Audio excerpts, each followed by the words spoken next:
Hello and welcome back, everyone, to a new video game presented by Bandai. Oh my god, it's an Aquamon and a Guilmon! 3D. Alright, so, as we're going through the intro movie to this new video game, I need to explain what all is going on here. You see, I am a lifelong Digimon fanboy. So much so that I actually spent, the $70 on the brand new Digimon game that came out, despite the fact that it was not actually worth $70, even though everyone has had nothing but good things to say about it. That said, we've not actually done anything for Digimon with the channel yet. So I have been trying for years now, specifically to figure out which of the Digimon games that I actually have a lot of attachment to, what I want to do for the channel. And it came down to, well, one of the many different games that was originally released on the PlayStation 1. So we're going to be doing the one that was released in for almost the end of the PlayStation 1 cycle. We're going to do Digimon World 3. A majority of this intro movie is lying to you. This is not an action RPG. We're not going to be able to get any of the Digimon that are shown off in this trailer, and the events at the very tail end of it are only going to be relevant for about an hour.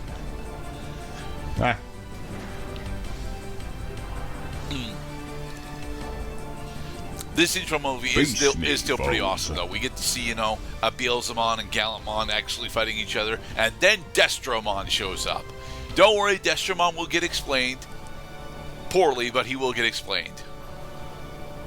It strikes me that early 3D cutscenes, like intro cutscenes and early 3D gameplay, had this really wide schism of, quality. As in, the intro cutscene graphics are so good that, you're not even ready for the much lower resolution and simple-looking isometric 3D, like something out of Pokemon if they tried. And then, later in games, that schism between intro graphics and actual in-game graphics started to shrink. Kinda, sorta. Anyway, welcome everyone to Digimon World 3. This is gonna be our point of view and primary character, Junior.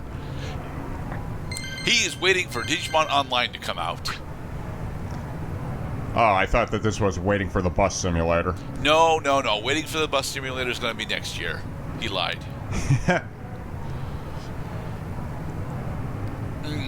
Also, we're getting our first major plot point, the AOA. It doesn't sound like it doesn't sound like a major plot point right now, but they're going to be our recurring antagonists throughout the game. So hey, they're Ivy. the Team Hey, Rocket Teddy. of the Digimon world. What was that question, Mr. Cloud? Is this the Team Rocket of the Digimon world? Almost. They're significantly more successful. They're trying to take over the world with Digimon. Well, not with Digimon, but they're using Digimon as weapons because, it's easier to use Digimon as weapons than it is Pokemon, believe it or not. Huh. They actually have footstep sound effects in this game. They do. You will be annoyed by them before the end of this part. Huh. It's not that they're bad footstep sound effects, but it's that we're going to be hearing Junior's running animation a lot.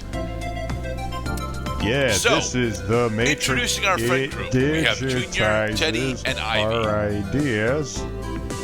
Teddy is our computer nerd, actually completely invested into the technology that makes Digimon Online possible, and something that's not actually explained in-game but actually out of game is that Digimon Online is a full dive MMO. So much so to the point that this concept predates Sword Art Online, and also technically it also predates Log Horizon.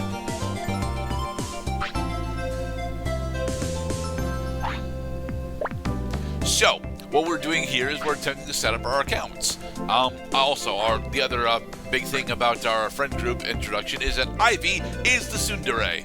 She very specifically is I'm not supposed to call her Tsundere because the relationship shipping between her and Junior doesn't happen until the literal very end of the game, and even then it's just implied, it's not outright stated. But yeah, Ivy is primarily the bitchy girl of our friend group.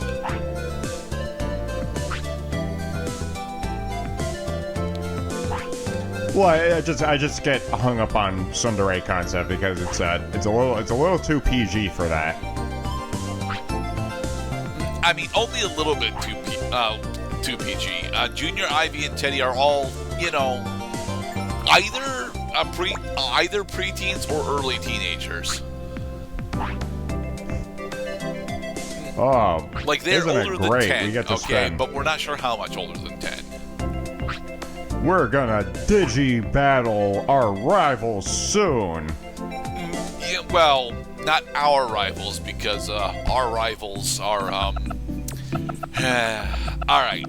Welcome to the very limited amount of character creation that you get to do for Digimon World 3.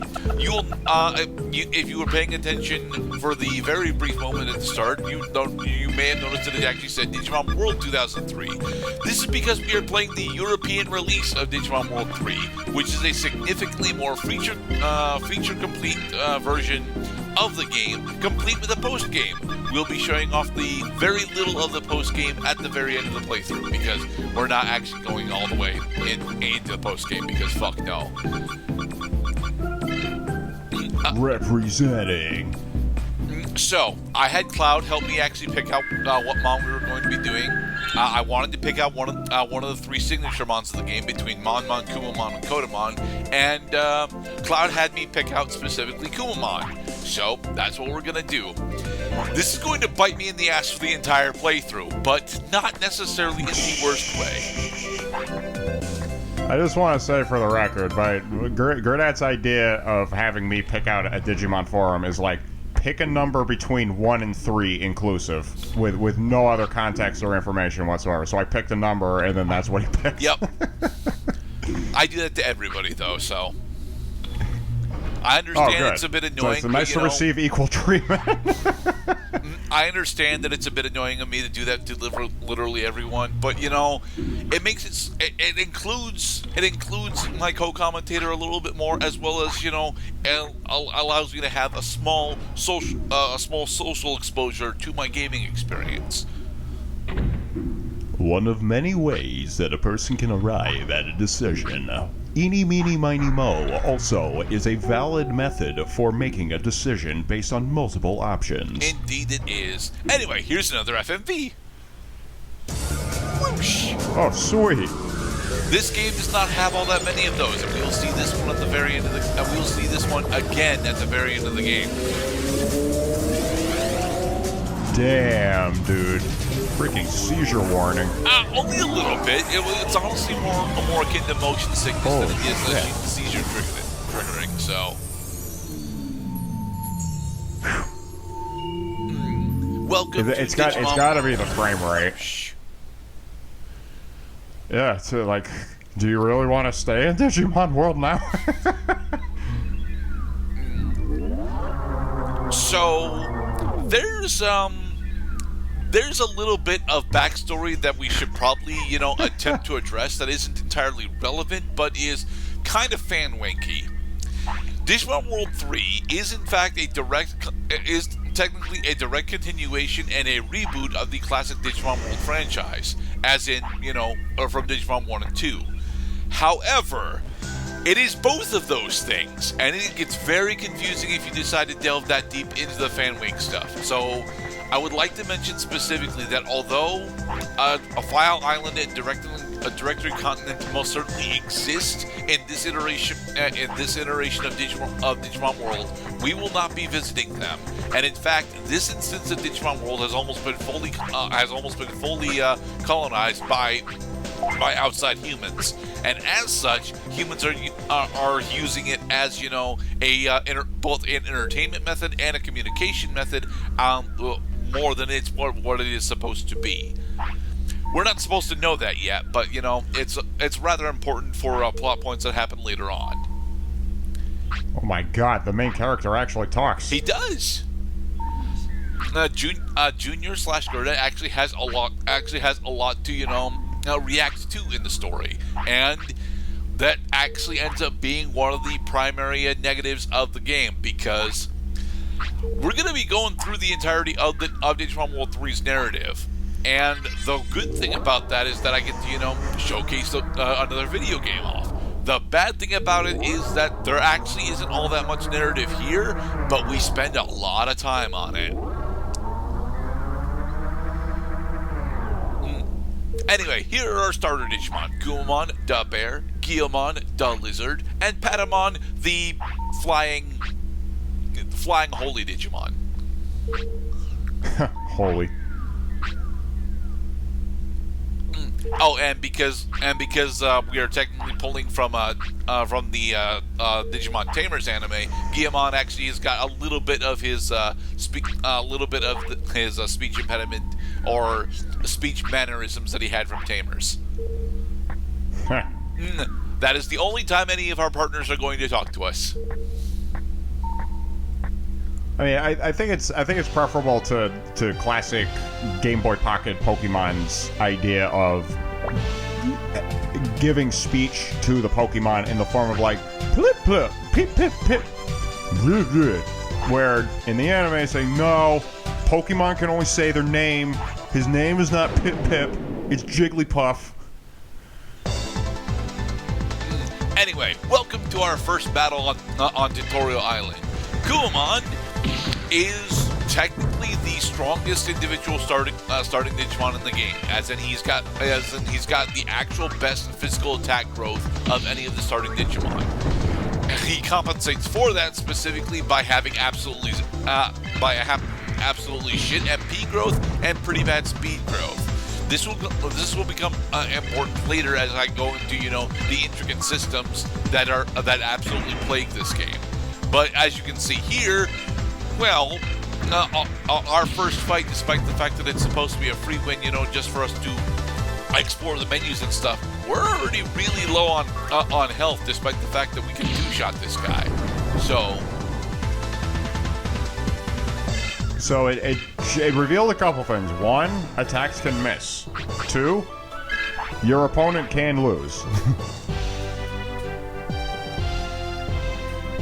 And we are primarily turn-based combat, which is pretty nice. Hi, Genji. Great job. You know how to attack.